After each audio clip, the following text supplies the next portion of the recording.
Before we start, here are the supplies needed.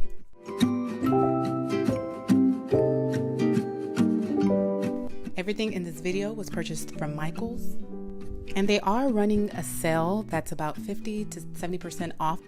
Step 1, take your garland and measure halfway around the hoop and cut.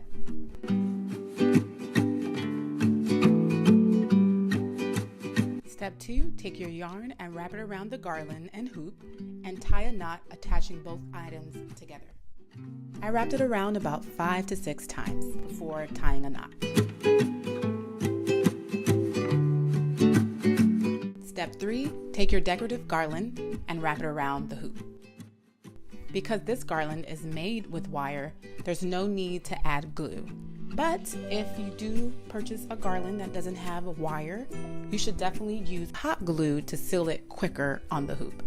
Next, wrap it around until you're satisfied. Step 4, add your pine cone accessories.